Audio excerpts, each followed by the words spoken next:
It is a piece of pale ivory linen with various slightly darker markings. Is it really the image of Jesus Christ moments after his crucifixion, as many believe? Are the stains really his blood? Well-publicized carbon dating tests say no. Rather, that this 14-foot length of cloth is a very clever medieval forgery.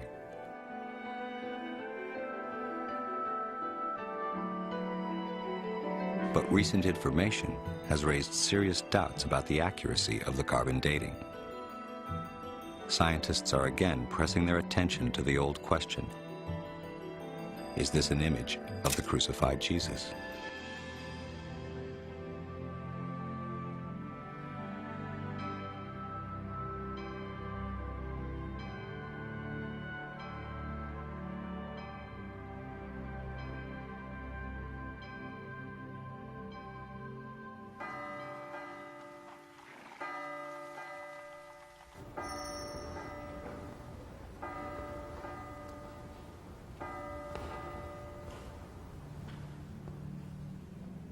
Since the 1400s, the shroud has been taken out of its silver box many times, draped over balconies for royal weddings, and stared at in wonder by countless pilgrims.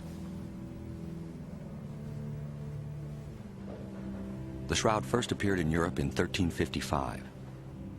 It was well known during the worst years of the Black Death, when huge crowds stood in line to see it, when Gutenberg perfected the printing press, and when Columbus discovered America.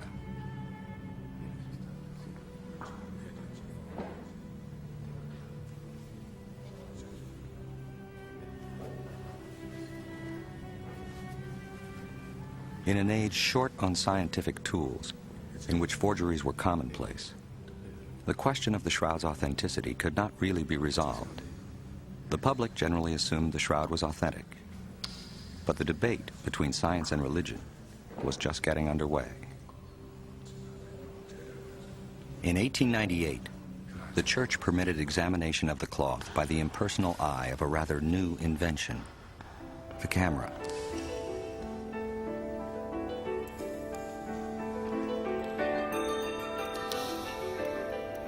No one could have expected that the photograph Segundo Pia took that day would change forever the way people saw the shroud. For as the photographer's glass plate emerged from the developing solution, he saw a face, a distinct, clear face, unlike anything ever seen before on the shroud. He understood at once that the shadowy image on the cloth had been a negative, and that he was now looking at a positive. He held in his hands an image that would launch a century of scientific investigation.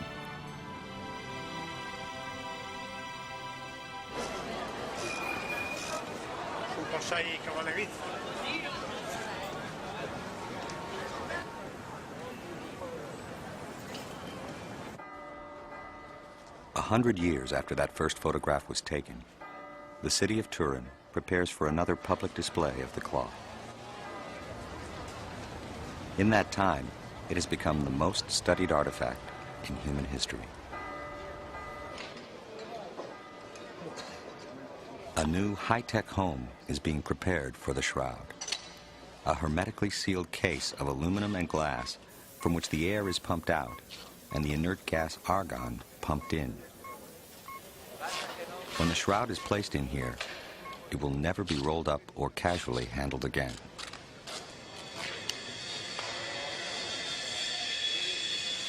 All this activity may seem surprising if the carbon dating tests are correct, that the shroud is a fake.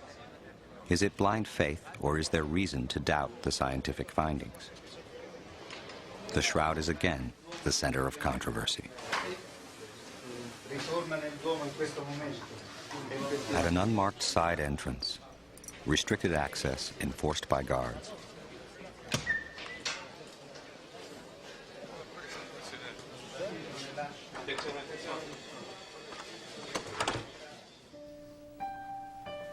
unseen by the public and documented only by a single camera, a Swiss textile expert carefully stitches it to a new backing cloth, inch by inch. For the curator of the shroud, there is no question about who it is this cloth once covered.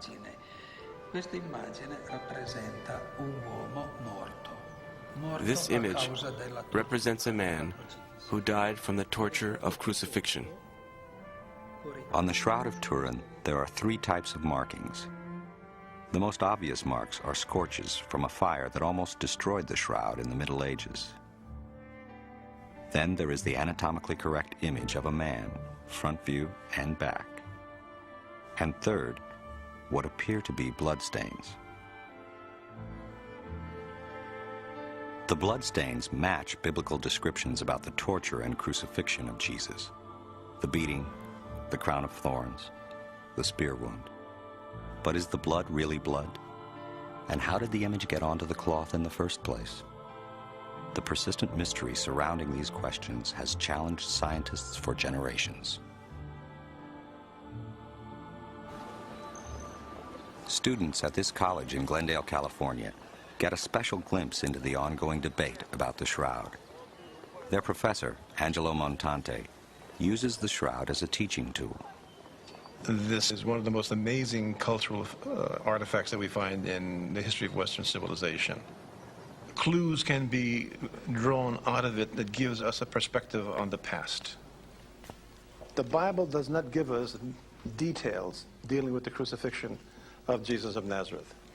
But let me call your attention to this spot right here where there was bloodshed.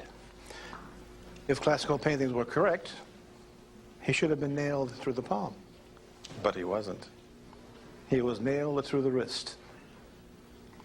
And there has to be a reason for that. And we know what the reason is because of some research done by a French physician. Years ago, a French surgeon experimenting with cadavers was able to determine that the palm cannot maintain the weight of a human being. It has to be through the mesocarpal region of the wrist. Something else is important in this regard. When you nail a person in that area, you press on the median nerve. And when you press on the median nerve, the thumb goes in. And if you'll notice, you do not see thumbs on the figure at all. That's a very accurate kind of thing. How could a forger have possibly known that?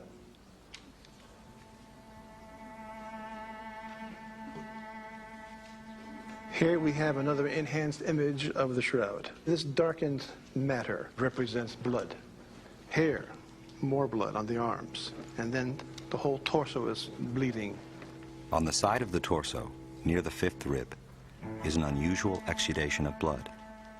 It matches the shape of the Roman lancia, which was in use at the time of the crucifixion.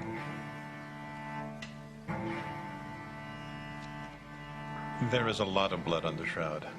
So much so that it makes you wonder at the cruelty of the Romans, that they inflicted such pain on this individual. Cruelty shown on the shroud far exceeds most artistic versions of Christ's Passion. Why would a forger have displayed so much more than people expected to see? Short streaks of blood on the back and legs of the man on the shroud baffled researchers for years, until it was noticed that they exactly matched the peculiar shape of the 1st century whip, the flagrum. I'm holding in my hand a replica of a Roman instrument of torture. It's called the flagrum.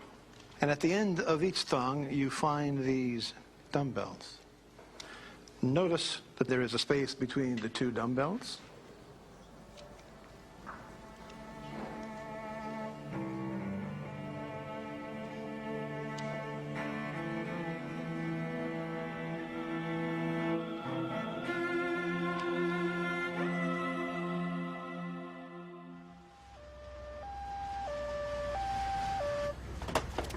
Even modern medicine would probably not have been able to prevent this death. We can determine the severity of the wounds of the man on the shroud because of the anatomical accuracy of the image. An image so accurate, it can be read by a modern physician. This is a quarter-size negative of a picture of the shroud, and it appears to be a middle-aged male. If we assume that blood is going to appear white, there are other things that will appear white as well. But if we As a assume that specialist, blood Dr. is going to Zalut appear is used to white, examining X-rays of acute trauma victims. there's areas of bleeding diffuse about the scalp, both in the front and in the back. There's areas in the chest, again in the front and in the back, that look as if there's been bleeding. You can see that there's been an injury to the left wrist. I can't see the right wrist because the left hand covers the right wrist, but there appears to be an area of injury to the left wrist with blood on both forearms. The posterior portion of both legs and the buttocks are covered with blood as well. In both ankles, there appears to have been some bleeding as well. It's impossible to say what the cause of death was, although there's multiple areas of injury, any one of which could have been fatal. The specific wounds are consistent with only one cause of death: crucifixion.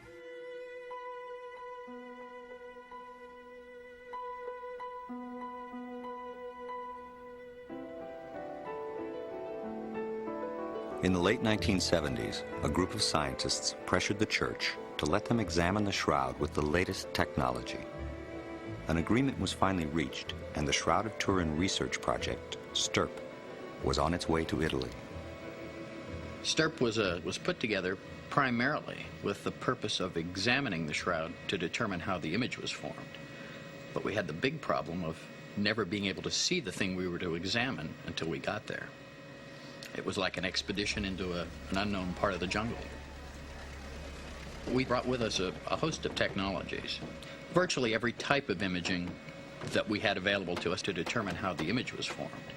I thought that I was going to be able to walk into the room, see the shroud unveiled, walk up to it, look closely, see the brush strokes, and go home. Vern Miller was another of the scientists involved. He also started off with a skeptical attitude. The first time I had heard about the Shroud of Turin was from Barry Schwartz, which I thought was a fairy tale of some type. But STIRP's objective was to find the mechanism that caused the image to appear on a piece of linen cloth, and not to authenticate the cloth as the burial wrapping of Christ. So relieved of that responsibility, we could look at it in a much more objective way. I didn't know what the shroud was at the time. I'd never heard of it to my knowledge. STIRP member Don Lynn took time off from his regular job as director of JPL's digital imaging program for NASA. At the time, we were working on the Viking program, which was a soft lander on Mars. We basically had one day to set up the equipment, get it unpacked, set up, and calibrated. And that night, we were supposed to get the shroud around midnight. And of course, about 11 o'clock, a little early, very unusual, the shroud was brought down the hallway into the room.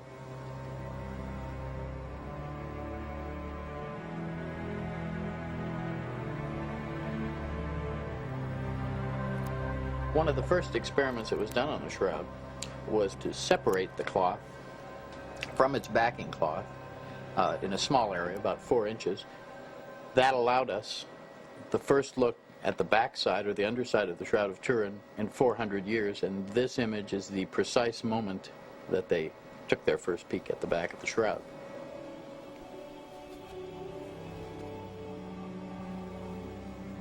Then Professor Rigi of the Italian team inserted an endoscopic camera between the two cloths.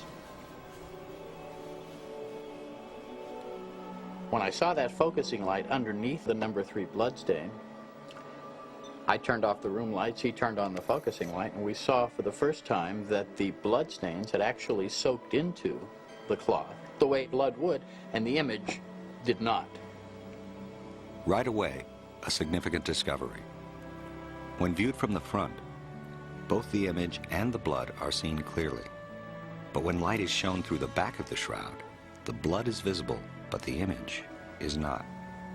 That was something we didn't know until that moment, which meant the image could not be a painting, or we would have a density of paint on the shroud that would show in a transmitted light photograph.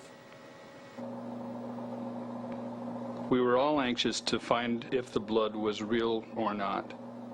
When I first viewed the shroud during those tests, The blood did not look real to me. The blood looked quite red and fresh, other than something that was supposedly 2,000 years old. To determine if this was real blood, we took samples on a sticky back tape and then examined it in a laboratory much later. It was not until several months later that we determined that this was real blood. Okay, in the next slide, we show the actual blood on the weave of the cloth. Is this the blood of Jesus? Is it the blood of another person who happened to have been crucified by the Romans? Is it the blood of an innocent man taken to create an extraordinary hoax? One of the theories of image formation on the shroud was that it might be a scorch because the color is something like the scorched color of an ironing board cover. In normal light, both scorch and image look the same. Since all scorches fluoresce under ultraviolet light, we imaged the shroud using UV photography. We did not see body image. We got wonderful images of all the scorches on the shroud, but the body image didn't show at all, proving that the body image could not be a scorch. As to what might have caused the image, the scientists ruled out possibility after possibility. Microanalysis of the threads that were brought back determined that the color change of the threads was due to a chemical change, dehydrated oxidation. But we do not know what caused that chemical change. The stains on the cloth are remarkably subtle and complex. One fiber will be discolored, while an adjacent one is not. Yet each fiber is only 1/10 the diameter of a human hair. And in some places the image only penetrates to 1/500th of an inch. There is no known way of replicating such markings on a cloth.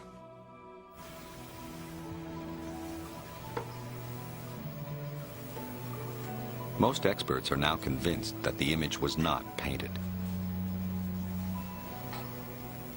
In the search to understand how it was created, scientists placed it under a machine called the VP-8 Image Analyzer, a unique device used by NASA to interpret photographs from space.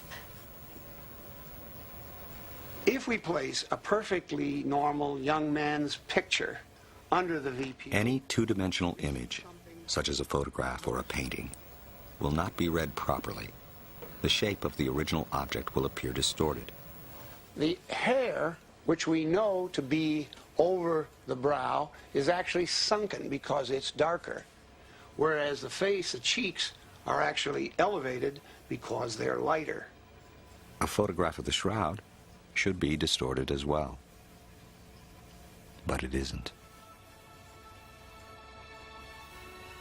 When this image was seen for the first time, scientists were amazed. It was perhaps as dramatic a moment as when Segundo Pius saw the negative image of the shroud for the first time. We notice that the nose is above the cheeks and that the face is of the proper dimension. The beard and the hair... The VP-8 analysis was a breakthrough, establishing that the image was formed while the cloth was draped over a three-dimensional object.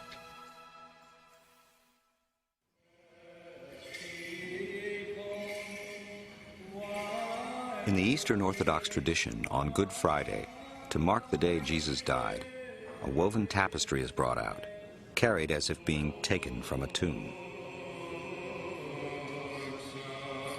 This tradition goes back more than 1,000 years. Each tapestry is different, yet each one bears the image of Jesus laid out on a burial cloth, the body banked with flowers.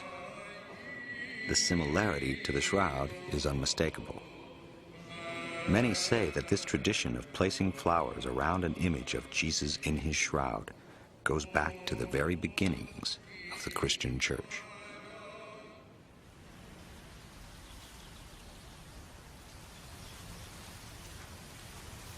In recent years, subtle images of flowers have been discovered on the shroud itself. This area of research has been vigorously pursued by Dr. Alan Wanger of Duke University and his wife, Mary. Wanger developed the hypothesis that certain off-body images on the shroud were impressions of flowers. He came to this research from the work of German physicist Oswald Scherman. He noticed these, but I didn't see what he was talking about at first, but later on I noticed the image of a flower very closely resembling a chrysanthemum. And as I backed off and looked around, I began seeing many of these images on the shroud. Obviously, these were banked in around the body at the time of burial. The purpose of the flowers is not known. Perhaps as a fumigant, since the body was hastily buried, or perhaps just to honor the dead. And by studying the shroud very carefully, we feel that we identified actually 28 of these flowers on the shroud. Wanger studied details on the shroud, comparing them with life-size photographs of the corresponding plants they resemble in the field. In addition, we were able to determine the flowering time of these, and all of these flowers bloom in either March or April, which indicate that this was the time of Passover, the time of crucifixion. Many of the plants recognized by the Wangers seemed to be native to the Jerusalem area. They showed their findings to Israel's leading botanist, Avinoam Danin. Using details of plant morphology, I was rather happy to confirm their observations. Then I looked more and more, and altogether I marked here about 12 or 13 objects, botanical objects, that I observed on the shroud. One of the plants, Zygophyllum dumosum, was the key evidence for botanist Danin. Not only did he see its image on the cloth, but he found even more precise details than had the Wangers. Did this plant once lay on the Shroud of Turin?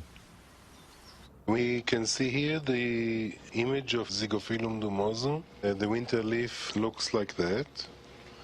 This is the petiole. Zygophyllum dumosum grows in only one place in the world, a small area near Jerusalem.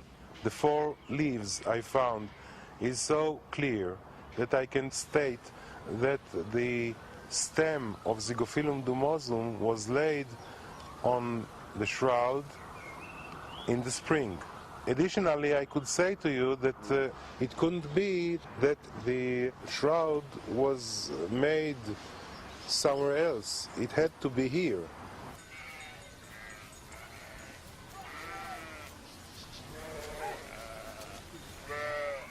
If there were flowers around the body, there would also be pollen. Pollen can last thousands of years, and under the microscope, each type is distinctive.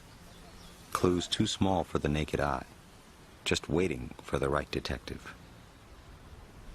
In 1973, the Swiss criminologist Max Frey was permitted to take samples of pollen from the weave of the shroud. He preserved them on glass slides. Trained as a botanist, he spent years analyzing their pollen content. He died before he could finish and publish his conclusions, but others have taken up the work. Using state-of-the-art technology, they can exactly identify each pollen grain and match it back to the plant. Uri Baruch is Israel's leading pollen expert. Working with Dr. Danin, he calculates the type and frequency of pollen on Frey's slides. In the back of my mind that there are also canopods that have the same pollen type. And we haven't met this one before. It's the first instance of this pollen type. The goal is to determine exactly which plants surrounded the body and which were the most prevalent.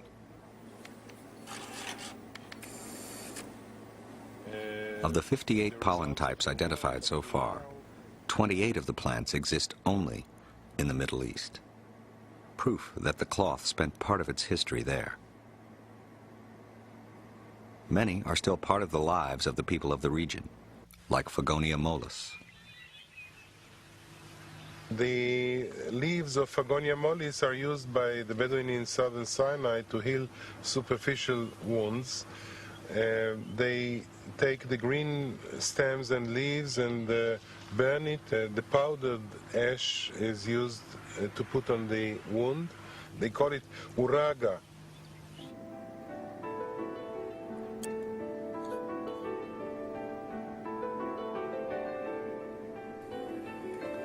There is another Gundelia right now of Inon. The slides have revealed an unusually high density of pollen from a plant called Gundelia terniforti. This particular sample came from an area next to the head of the man on the cloth. You can see the spines, okay? Here one, here one, here one. And the plant that left so much pollen in this spot on the shroud can be recognized by its flower, but it's better known for something else.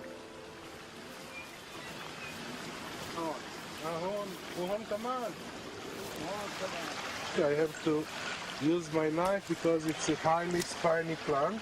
This is Gundelia terniforti, the thistle that has the highest frequency of pollen grains on the Shroud of Turin.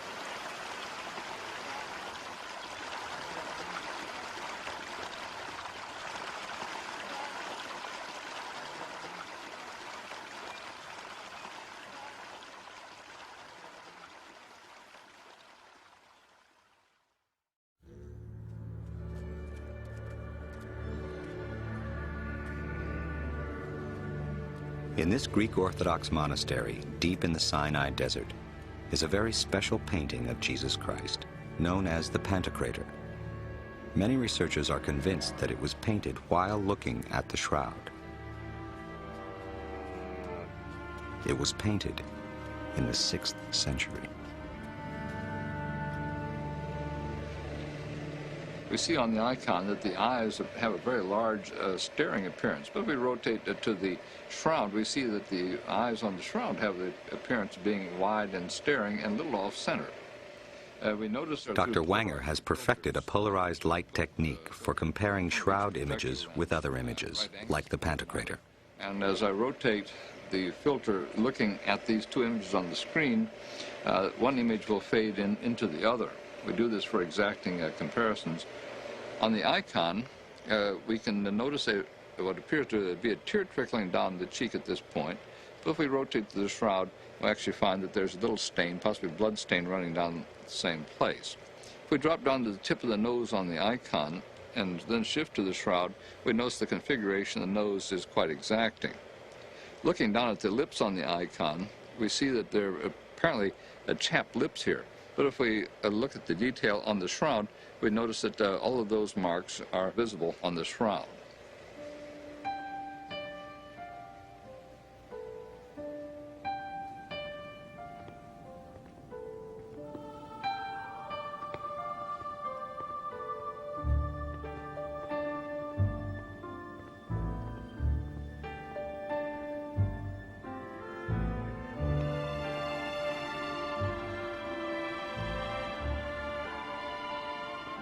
Jesus was the most illustrated person in history, but the Bible never said what he looked like. How do we know? How do we know he had a beard? How do we know he had long hair? Where did artists get their imagery from?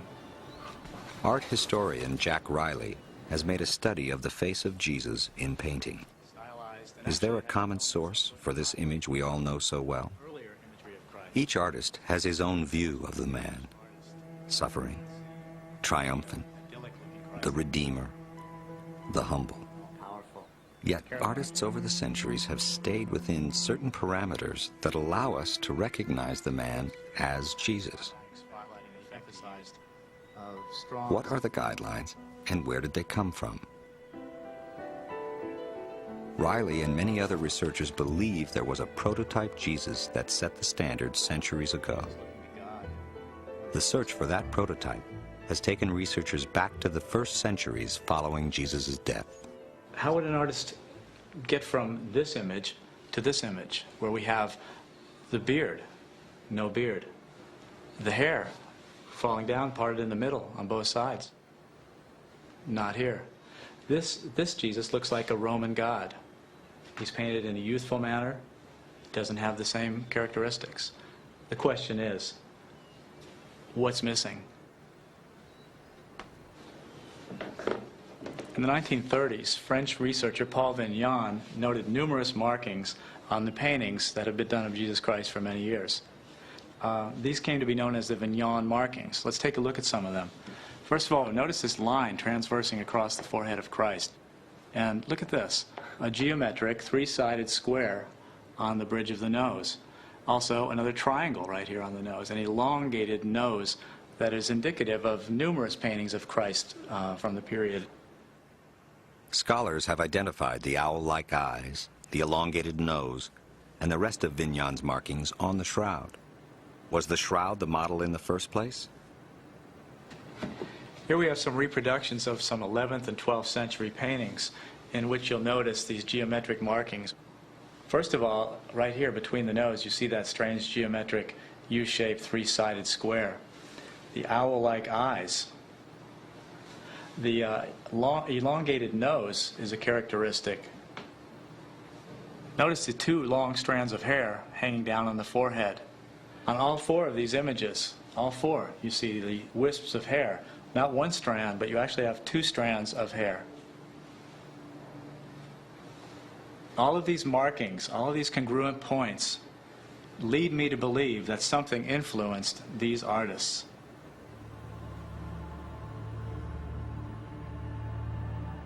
These similarities are not only found in paintings. This coin was struck in 695 AD. We see on the coin a rather crude image here, but as we rotate our filter and then go back and forth, we notice there are some remarkable similarities.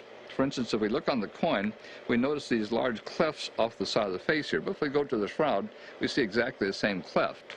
On the coin, there's a bridge across right here. When we rotate the shroud, we notice the same bridge there. On the coin, there's a little outpouching here. We rotate the shroud, there's the same outpouching right there. As we look at the eyebrows, we see these match up. If we look at this blood stain on the shroud here, we see that in the hair here, if we even drop down to the fold on the shroud across the neck, we see that the iconographer who was doing this die for the coin included this very exactingly. And there's no question who the die cutter thought it was, because here it says, Issa Christus Rex Reginatium, around here, Jesus Christ, King of Kings.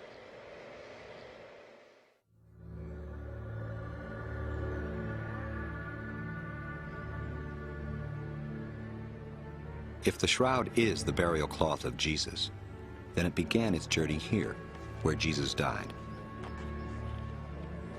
In the modern city of Jerusalem, the past is still alive. Many of the customs still reflect the ancient world.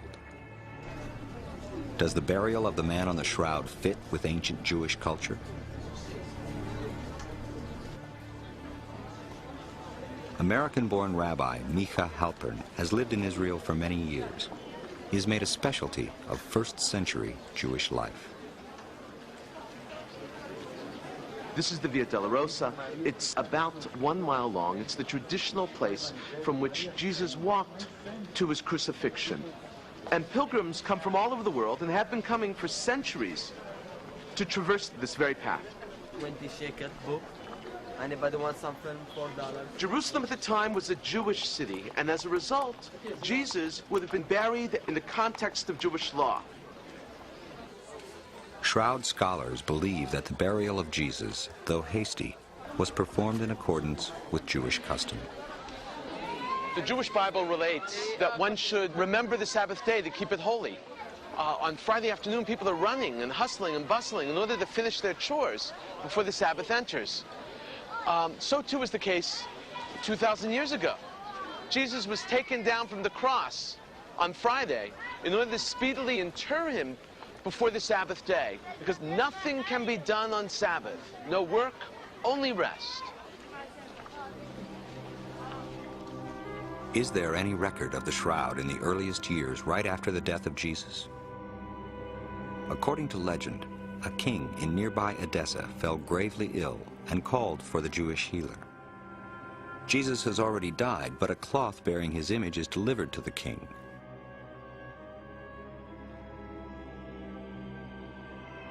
King Abgar is immediately healed, and the miraculous cloth becomes known as the Mandylion. The Mandylion is venerated throughout the Middle East as the image of Christ, and the city of Edessa becomes a center for Christianity. Mandylion is a word that means little towel. On this little towel was the face of Jesus, painted on a stylized background and usually shown framed. If the Mandylion was the shroud, why did it show only the face? It was then known only as a face cloth, but Ian Wilson, the English historian, says, there's a key word in ancient documents, tetradiplon, which means doubled in four. If you double the shroud in four, you end up with a little rectangle with a face in the middle. Could the cloth of Edessa be the shroud folded to reveal only the face? The shroud is its own best map to the past. You start with one clue, and it leads to another. Come, volunteers, please. In 1978, the STIRP team discovered a number of folds on the shroud. But of those, 8 were prominent. And what we're going to do now is replicate that folding of the shroud. The raking light photographs proved, yes, there are 8 folds in the shroud. Of course, photography can't tell us when they were made, but it does show that at least at one time in its existence, that shroud was folded in 8. So there would have been a rectangle with the face sitting in the middle of the rectangle.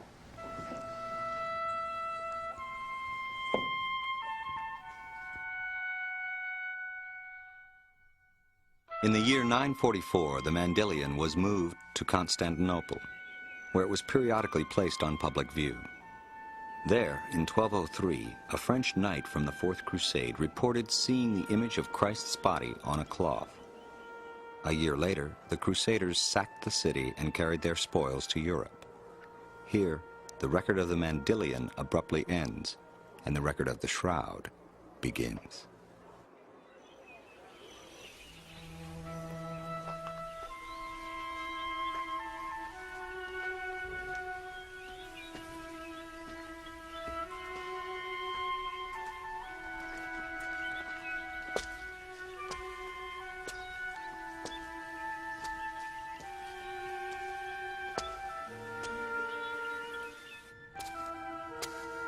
This is a cave just outside of Jerusalem, which is probably very similar to the type of cave where Jesus himself was buried.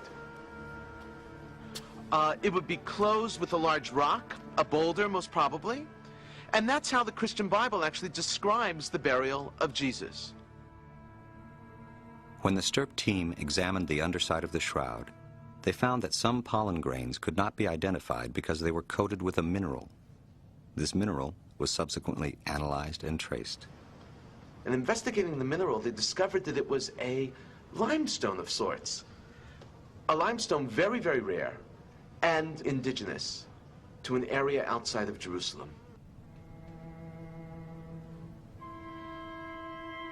The shroud is covered with blood. So the question would be, why wasn't the body of Jesus properly washed the way in which traditional burial requires in Jewish law? So the answer would be that when there's a tremendous amount of bleeding, one doesn't purify the body with water for fear that one would wash off all of that blood has to be buried with the body itself. We find that even in today's news accounts of the terror attacks in Israel, let's say, for instance, when in the aftermath of those events you have rabbis and righteous people going around literally sponging up the blood of victims which is on the ground to be buried appropriately. According to the Christian Bible, there were 2 cloths found in the tomb, the shroud and another cloth. The second was believed to have covered the face of Jesus just after he was taken down from the cross. Simon Peter saw the cloth lying there on the ground, and also the cloth that had been over his head. This was not with the linen cloth, but rolled up in a place by itself. This cloth, called the sudarium, is found today in Oviedo in northern Spain. Jorge Rodriguez is a member of Spain's Shroud Study Center, and Mark Goosen has written a recent book about the sudarium and its relationship to the shroud.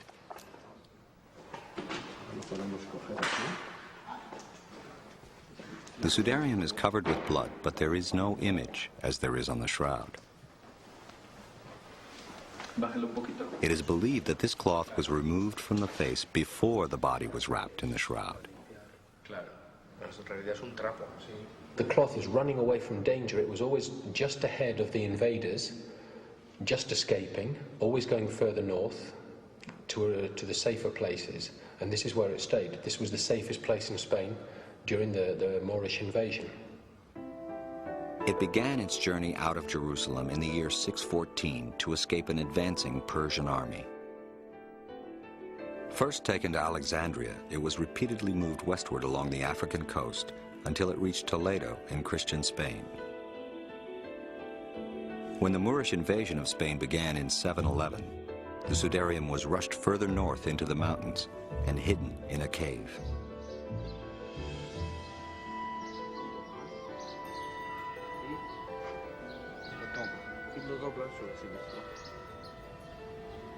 Using a replica, researchers show how the cloth was wrapped across the face.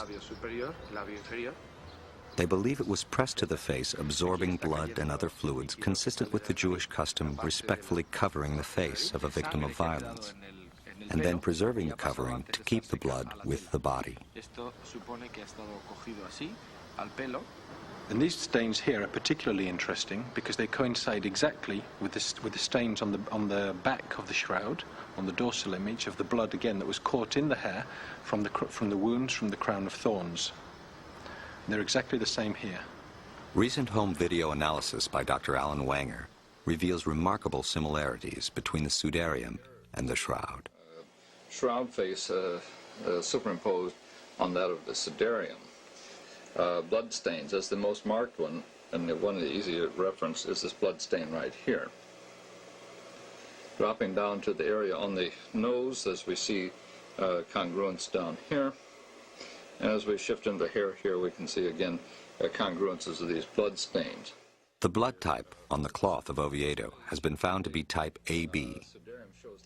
This is the same blood type found on the shroud. We know for a fact that the sudarium has been in Spain since the 7th century. This in itself undercuts the shroud's carbon dating by at least 600 years. The Book of Testament, which is here in the cathedral, takes the sudarium even further back, and we believe that it takes it all the way back to the 1st century, that it was one of the burial cloths of Christ, or used just before the burial.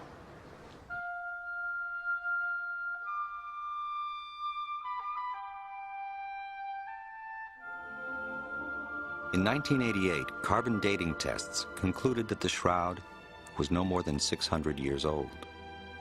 This seemed to put an end to scientific inquiry into the cloth. Many theories were advanced why the test might be wrong, but few scientists were convinced.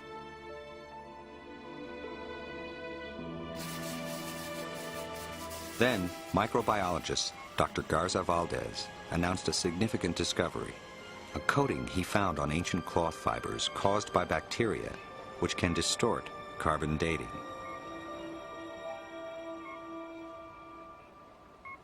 In 1996, he tested a few fibers of the shroud and found enough of this coating to skew significantly the carbon dating results.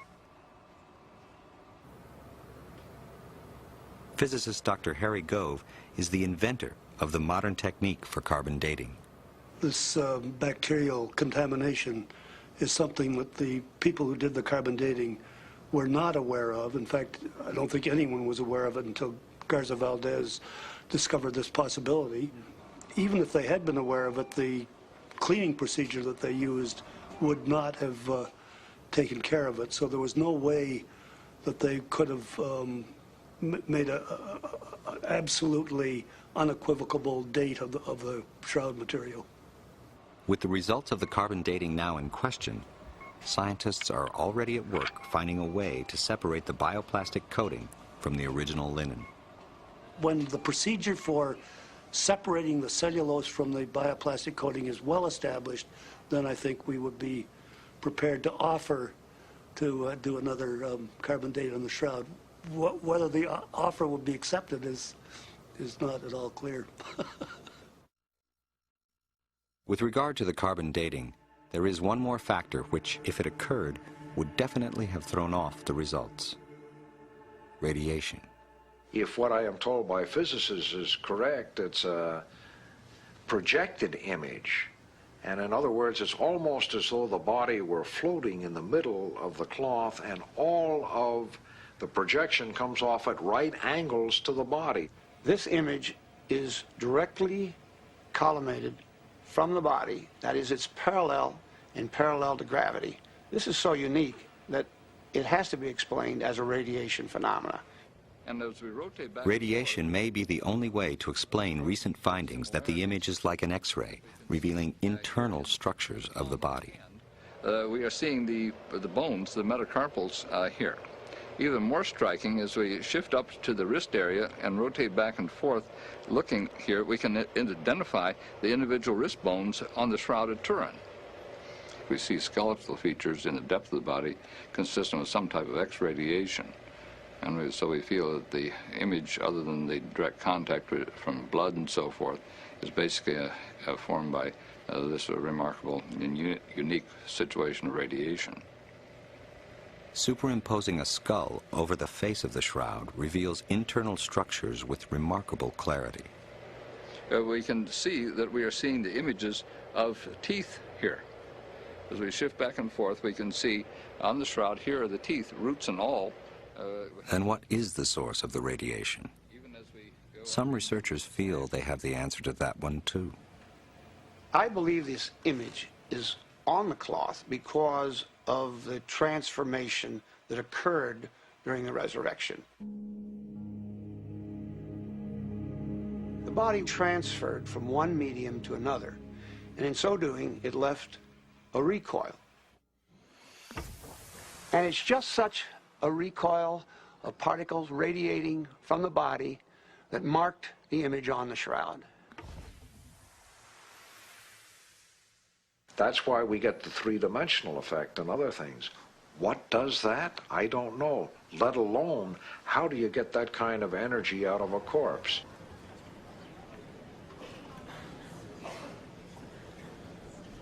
We will never know if the image on the cloth is Jesus. The fascination itself, though, with the cloth is that it links us, everyone, to a death. The death of a person. This shroud is symbolic of the big issues of life after death. Is there a world afterwards? What is the meaning of the shroud? I don't think it's essential to anyone's faith. But in that same chapter 20 of the Gospel of John that describes its discovery in the empty tomb, we also have the story of the doubting Thomas. I think there's still a lot of folk around in the 20th century whose spiritual birth certificates are from Missouri. You've got to show me.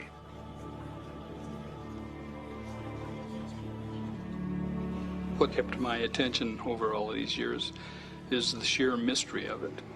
I feel that there are clues on the shroud that have not been revealed yet, have not been made evident and clear to people, that will tell the story of the shroud and how it came to be.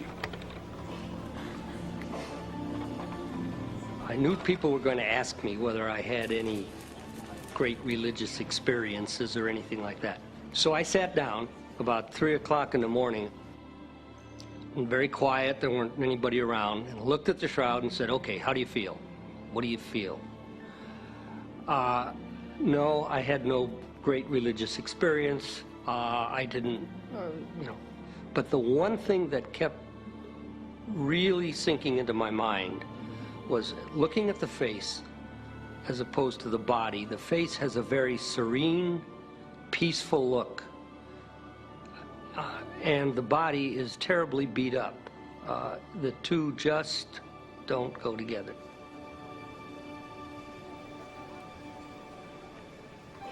Our team spent hundreds of thousands of hours. And after that period of time, remembering that our primary goal was to go and determine how the image was formed, came back with nothing. Could not answer that question. So in essence, we can tell you what it's not, but we cannot tell you what it is.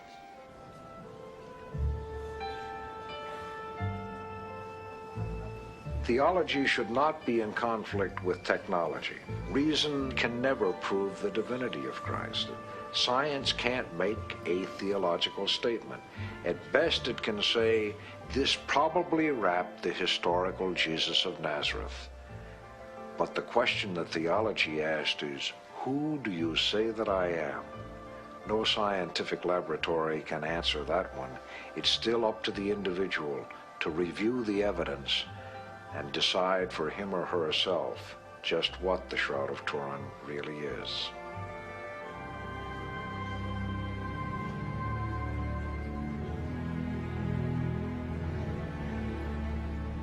The Shroud of Turin has made a greater impression on my life than anything else. It's kept my total attention for over 20 years. I'm not through with it at this time. I expect that it'll be the major focus of my attention the rest of my life.